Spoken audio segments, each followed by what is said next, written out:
Hi patient, my name is Nathan Loosemore. I'm a student physical therapist assistant. Can you tell me your name and date of birth? George Lewis. Do I have permission to touch you and work with you? Yes. All right.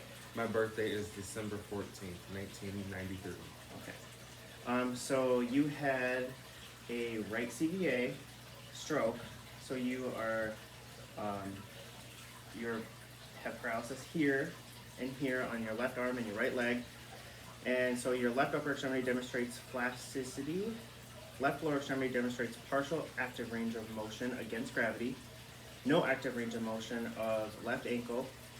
Left lower extremity minimal deficits in light touch, proprioception, and pain, and you have low endurance.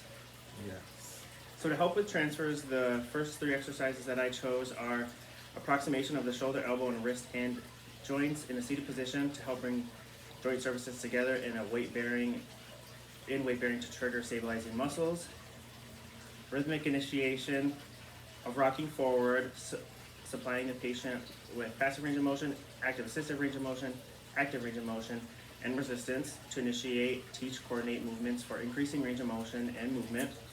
And then rhythmic initiation of left lower extremity D1 PNF pattern to initiate, teach, coordinate movement for increasing range of motion and movement. So the first one is going to be approximation of the shoulder, elbow, and wrist.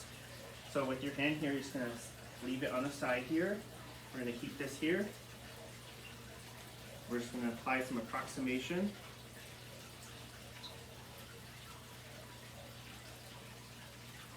And then if we wanted to progress that, we could actually do weight shifts on each side. So this hand would also go on this side here.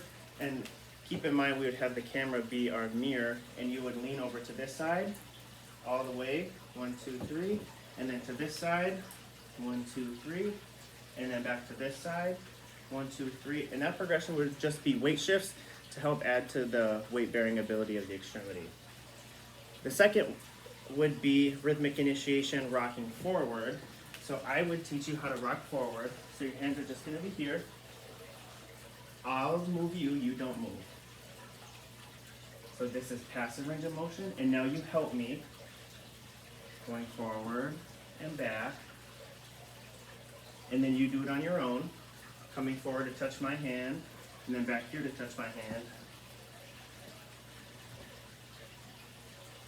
And then I'll give you resistance.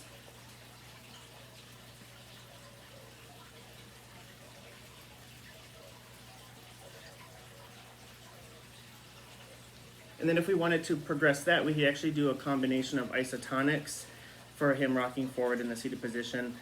And that's just to help with the motor learning and eccentric control of the body, specifically the trunk.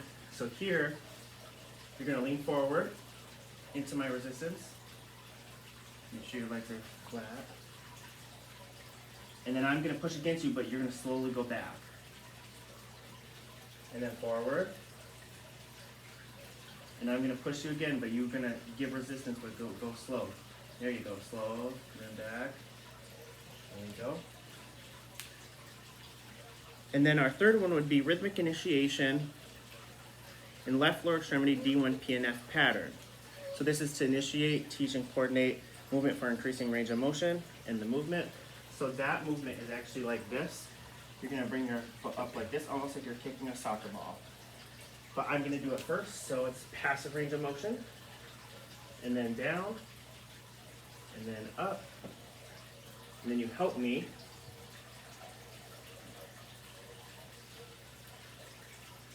and then you do it yourself. And then how we can kind of skip over to the progression, which is also part of rhythmic initiation, but we'll do the dynamic reversals of the left lower extremity D1 PNF pattern. And that's just to apply strength, coordination, and improve voluntary control of the muscles and the body segments.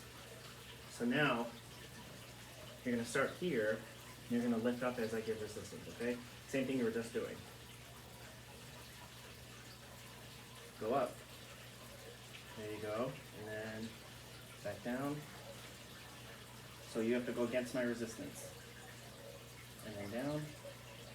And then up. And then down. More resistance if you can. There you go, and then down. And then next I'm gonna have the patient lay down on his back.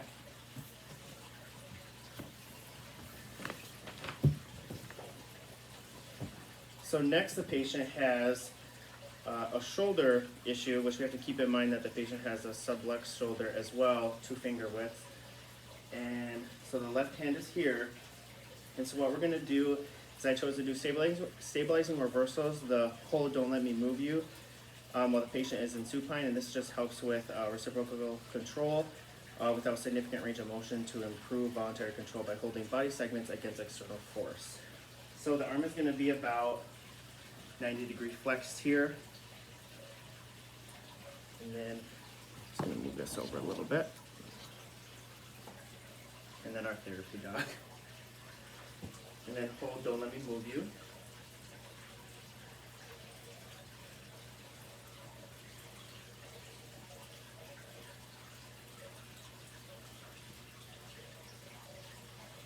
And then a progression to that, we would just do the rhythmic stabilization, which is the hold, don't let me move or twist you, to the patient's arm on a supine position. This is just a co-contraction of the agonist and antagonist to improve stability against external forces. But this time, instead of just doing in one direction, we'll do multi-directional perturbations. So hold, don't let me move you at all. And again, we're being cautious of the patient's subluxation here. So these are not very strong perturbations.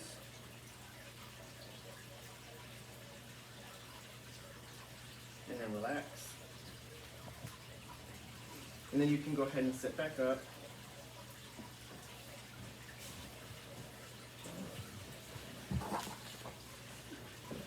Assuming that we did that transfer correctly. And then for the next one, for the left lower extremity, so this like here, we would do a combination of isotonics. So the same thing that you were doing of kicking the ball and then back down. So again, it's this motion and then back down. Does that make sense? So this time I'm gonna give you resistance going up, and then I'm gonna push you down, but you're gonna slowly let me push you down, okay? So it's like what we did with the trunk. So go up. Now I'm gonna push you down, but go slow. There we go. And then back up with resistance. Again, this is the combination of isotonics, helps with the motor learning and eccentric control. And back up. And back down, up, and down. And if we wanted to progress this, we would just do the dynamic reversals again. So instead of just on one side, we would be doing it on both. So you're gonna go up, and then back down. And then up, and then back down.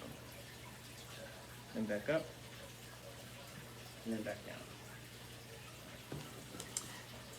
So what it would be expected with this patient is that they would have difficulties with spatial perceptual tasks, difficulties understanding the patient relationship to the environment, to the therapist, decreased safety awareness, emotional highs and lows, memory loss, short attention span.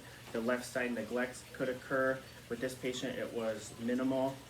And then impulsive behavior is important to use what the patient has. So the patient still has left side of their brain, so they're gonna be using verbal commands through constant engagement, safety awareness, and constant instruction.